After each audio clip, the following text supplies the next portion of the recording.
નમસ્કાર દર્શક મિત્રો, ટીવી18 ન્યૂઝમાં આપનું સ્વાગત છે। આયુષ્યમાન કાર્ડ આરોગ્યની યોજના એ ગરીબ અને મધ્યમ વર્ગના લોકો માટે ખૂબ સારી યોજના છે, આશીર્વાદ રૂપ યોજના છે અને સરકાર પણ આ યોજનાનો લાભ ગરીબ અને મધ્યમ વર્ગના દર્દીઓને મળે એના માટે ખૂબ પ્રયાસો કરે છે।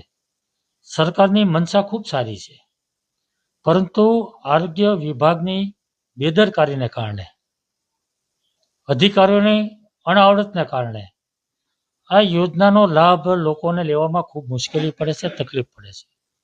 મારી પાસે ઘણું બધું આ કાર્ડનું જે લોકોને મુશ્કેલી પડે છે એનું લિસ્ટ છે। એમાં એક દાખલો આપું તો કિડનીનું ગંભીર બીમારીની સારવાર દર્દી લઈ રહ્યો છે। 4/12/2025 રોજ એપ્રુવલ માટે મૂક્યું છે, 12 દિવસ સુધી એપ્રુવલ મળ્યું નથી, રોજનો 30,000નો ખર્ચ છે।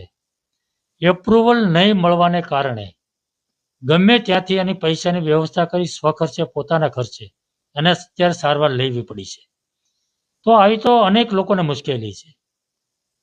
કાર્ડ નવું કાઢવું હોય તો પણ સમય લાગે છે, એપ્રુવલમાં પણ સમય લાગે છે અને એટલા માટે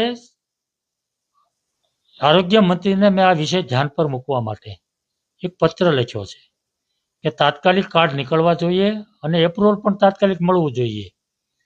આનંદની વાત છે કે આરોગ્ય મંત્રીએ મારા પત્રની નોંધ લીધી છે અને એક્સ પર એણે લખ્યું છે કે મેં કડક સૂચનાઓ આરોગ્ય વિભાગને આપી છે, અધિકારીઓને આપી છે। હું આશા રાખું છું કે આરોગ્ય મંત્રીએ આપેલી કડક સૂચનાનું આરોગ્ય વિભાગ કડક પાલન કરે અને લોકોની મુશ્કેલી દૂર થાય।